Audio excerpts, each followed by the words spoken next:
Just the Job. But as always, viewers, you know better. 10 seconds, places. It's time. Let's start the show. Going in 5, 4, 3.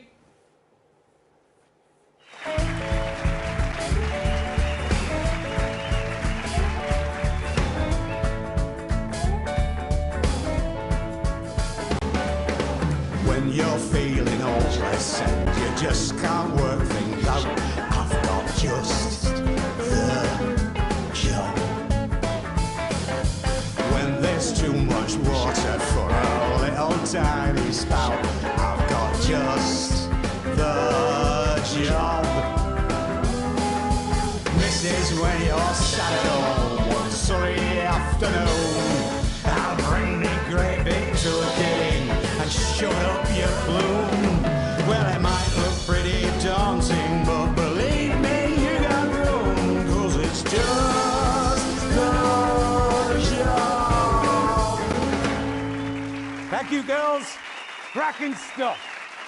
Good evening, friends. And yes, it's true, and I can't really believe it myself. We are back for this special one-off reunion episode of Just the Job. And to be clear, it is the show that you remember with me trusty sidekick, little Jimmy Chisel, some top tips on how to improve your DIY, and some special surprise guests from Just the Job's illustrious past.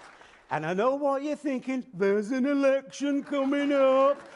But there'll be no politics tonight, not on this show, and that is a Peter Clement promise. So to kick things off tonight, let's take a little askance look at the mighty Bevel, because you would be Hold it right there, please. What's going on? What? Oh, it's you. Yeah, it certainly is me. You fuckers, you naughty, naughty fuckers. Frank, did you know? Look at that face.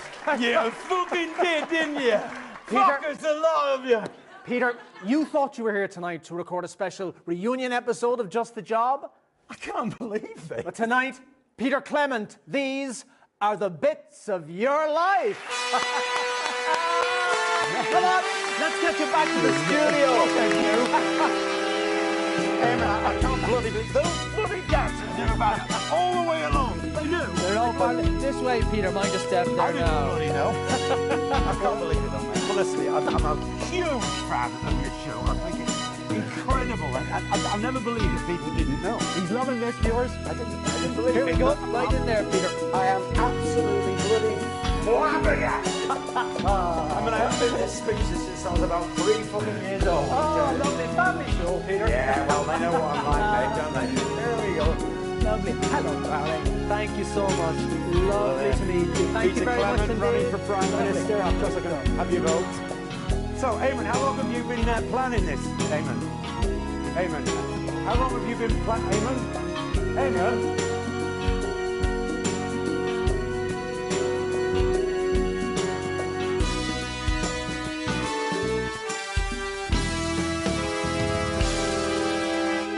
Peter Gordon Clement, you were born October 10th, 1923 in the northern town of Rotherham to Fanny and Martin Clement. Christ, was it that long ago? We didn't have much back then, but where there's lard, there's lube, as they say at the butcher's. That's right. They got up at the crack of dawn to make the journey down to the capital by coach. It's your infamous old mam and her long-suffering husband. Ladies and gentlemen, Fanny and Martin Clement.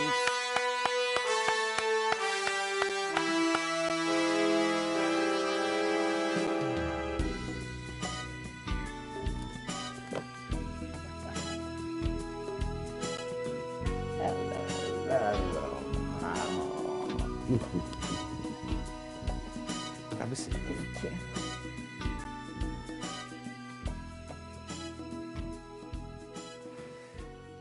Lovely to have you both here. So, tell me, what was life like for young Peter in the Clement house? It was same as every other house. Not special about it. Even back then, you could tell our Petey were bound for an audience. He used to make up little plays and make us all gather round and watch them. Do you remember, Martin? Aye, bloody long they were. But if you got a pretty chuff, you should wave it in the fellas' faces, as they say down the pits. And our Petey were always waving his chuff about. if you see what I mean. After all, if you weren't going to have it stuffed, you shouldn't have had it trimmed. Fanny and Martin Clement there with the first bits of your life. Oh, thanks for coming, Mum.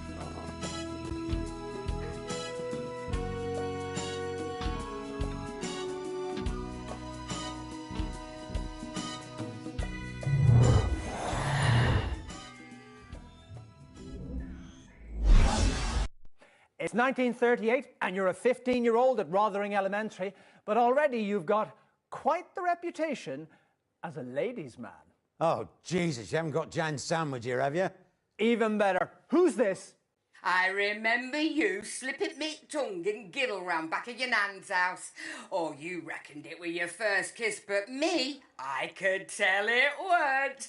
Mind you, it turns out you said that to all girls, but we loved you anyways, because you were a charming man. Well, Christ, it could be any one of them. Is it Patty Cakes? it's your childhood sweetheart, Chelsea Bones.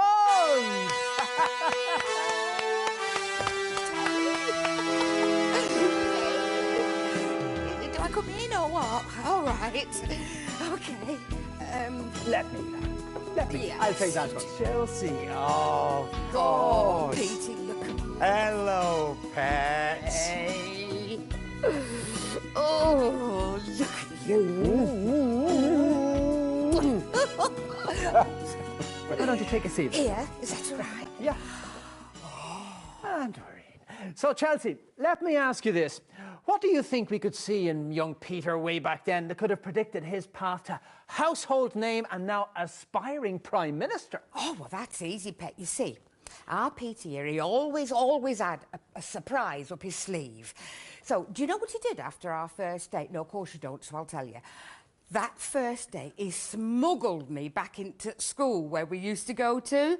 I hadn't been back there since I'd left, but somehow, I don't know why I found it a surprise, but he'd gotten hold of Master Key and he'd made this lovely little nook under school stage, and there were cushions and a sleeping bag and all these candles and, hey, no, weren't what you lot are thinking with your gutter minds, no.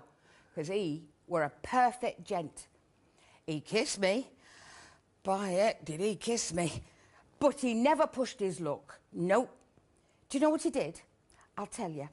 Kid you not, he read to me from a book that he nicked out school library. Of course, Chelsea. He kissed me, he read to me, and then he walked me home. Because he was a class act then. And he's a class act now. Oh, bless you, pet. Do you remember what the book were? Aye, I do.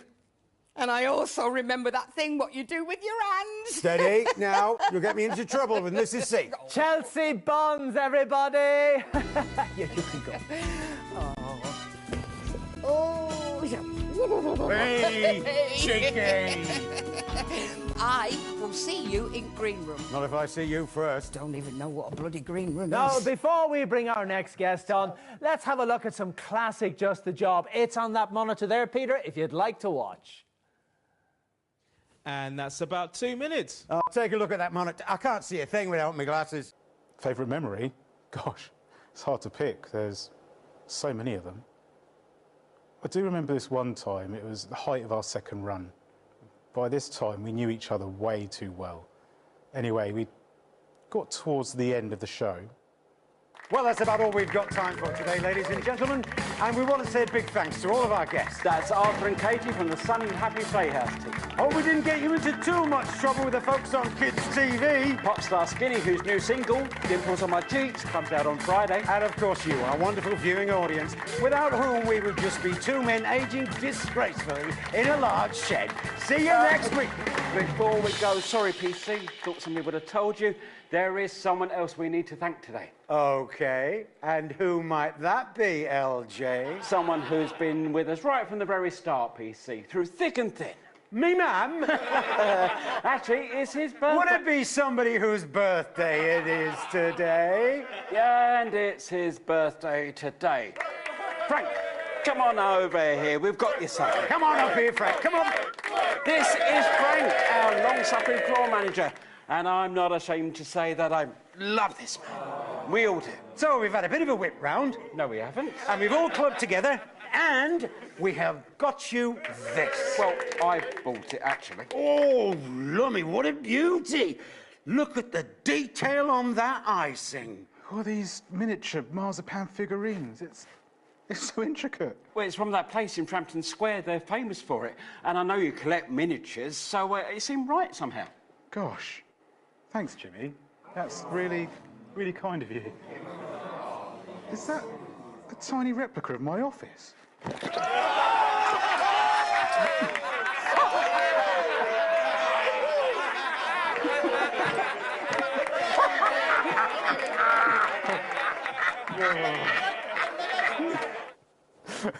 It still makes me laugh to this day. Of course, it wasn't that funny in the end. The cake had nuts in it, and I'm pretty badly allergic, so yeah. TV shows. Now, Just the Job had 2 successful runs, of course, from 58 to 64, and again from 1972 to 1976. And across so many of those shows, there was always one man by your side. Tool me up! That's right, a man who needs no introduction, but we're going to give him one anyway. Your sidekick for almost 13 years, little Jimmy Chisel!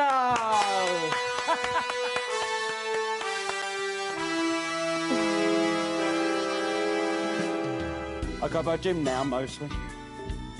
Lovely. There we go. Ah, together again, eh, lads? This has got to be bringing back some memories, eh? It certainly does. Not all of them good ones, eh, Pete? Ah, we had our moments, LJ. I'll give you that. Well, Jimmy, you're certainly in a position to give us a unique insight onto this bit of Peter's life. What are the differences, would you say, between the on-screen and the off-screen versions of Peter Clement? Well, you know, Eamon, there's really not that big a difference. I mean, Pete's not pretending to be anything. He is what he is, and what he is a massive... Steady now. Prankster. He said prankster, not wanker, in case you didn't get it. I've lost count of the number of pranks he's pulled on me over the years, both on and off screen. Actually, we've got a little bit of footage here which shows us exactly what you're talking about. Let's roll it there. And let's get those nails in good and tight, shall we, little Jimmy? Sure thing, Pete. Tool me up! Here you go, pal. Make sure you hit it good and hard.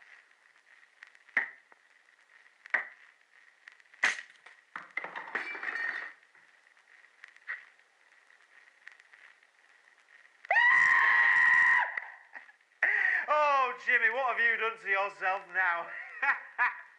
God, I remember that when we sabotaged the hammer. It took us 3 hours to set that one up. Yeah, and about 6 weeks before I could walk without crutches. Oh, God, those crutches, they were always getting in the way. Were they? Lost none of the old spark, eh, boys? Well, that's the last footage you'll find of me wearing sandals. I mean, my feet are grotesque now. Children get upset. Little Jimmy Chisel, everybody. It's Jim now. Oh, never mind. Choose yourself.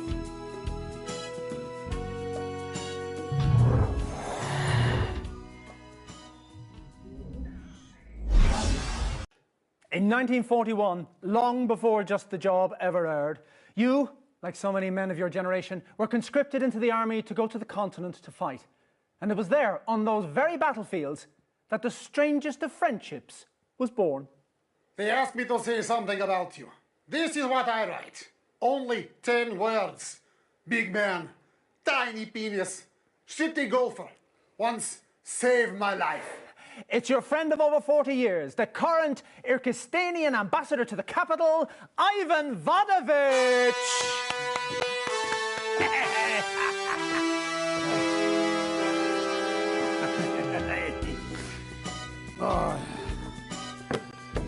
Oh, fuck it.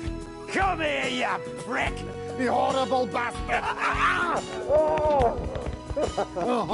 This Kyrgyzstanian Special Reserve. The guards and labor camps drink it to keep ice out of their lungs. Here, it put, how you say, hair on your balls. It's chest, mate. Yeah, well, it should be balls. Here, up your bottom. And also up yours. Thank you for that. So, tell us, what's it like being friends with Peter Clement? Jesus Christ, you can clean grout him with that. Peter Clement, very annoying man. He drink too little and talk too much. But in time of crisis, he's no one better to have by your side. Also on golf course, where he make you look good with his terrible stroke. There's nothing wrong with my stroke, pal. You stand like man trying to find his tiny penis. Oh no, where is penis? Oh, is this it? No, his blade of grass is too big for penis. You want to watch it, pal? If I win this election, you're going to be in trouble. If you win this election, I shave off all my hair. I'll take that bet. Ivan Vanovich, everybody! I see you after show, yes, sir. We finished bottle. Yeah, good idea, Phil. I've been meaning to clear the paint off that garage for a while now. You insult Kyrgyzstani glorious special reserve. Be careful you not start another war, my friend. Never again. Never, ever again. And that is a Peter Clement promise. Interesting, man. It wasn't just the job that the nation took to their hearts. Starting in 1977 and running for nearly 7 years, you brought your inimitable Peter Clement style to your eponymously named late-night chat show, Petey. I fucking love that bloke. Let's take a look at a clip now. And that's about 2 minutes. Same monitor as before? Absolutely. Dorothy, Miss Hammerman, had somehow managed to book a very special guest as a birthday present for Peter. He'd been due to appear on Just the Job during its second run in the 70s, but it dropped out due to last-minute advice from his agent.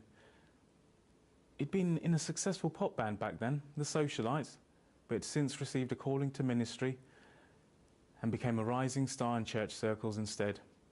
Peter's always been a fan of his, and the Socialites, so he'd always regretted not meeting him.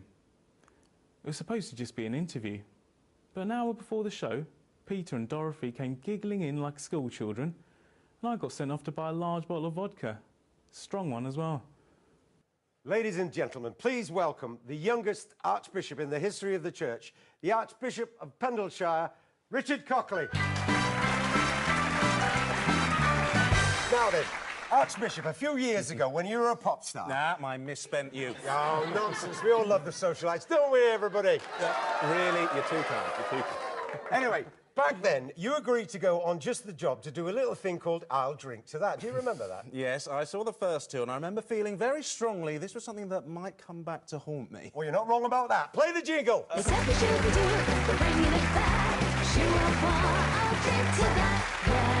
Right, Archbishop, it's a very simple game. I'm going to read out a series of statements to you. If you agree with them, you shout out, I'll drink to that, and you down one of these glasses of holy vodka that we've laid out for you. You know, I've not seen an array like this since the Socialites played in San Palmarino.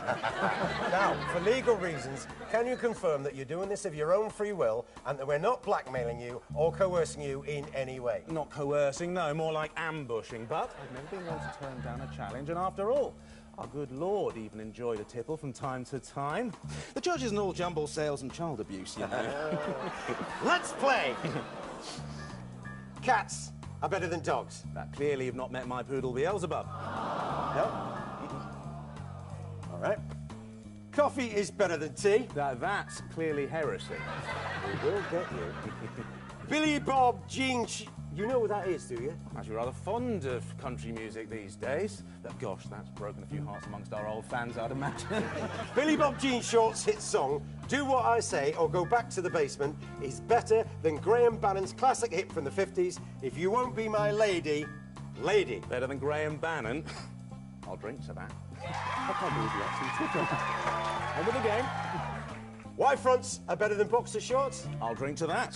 Fantastic. We're learning a lot here. A bacon sandwich is better than fish and chips. Oh, that's a tricky one. Sauce on the sandwich. If you like. I'll drink to that. Girls are better than boys. Bloody drink to that. Language, Archbishop. Charity is better than thrift. Nah, that's a bit theosophic. That's a bit deep. These shots are going straight to my head, you know. I can see that. We honestly thought that you were going to be sober at this point. Well, you can take the boy out the socialites, but you can't take the Archbishop out of the boy. No, wait, that doesn't sound right. God is better than all of us. Of course he is. He's fucking great. Well, I'll drink to that. I'll drink to that. I've got a bucket somewhere. You'd think getting smashed on live television would have ruined the Archbishop's career, but it actually did the opposite. He's more popular than ever now, and of course he presents Hymns of Joy on 3, which is the most watched religious television show in history. And all because of a few shots. They say God works in mysterious ways. In this case, it was through me and a dodgy off licence.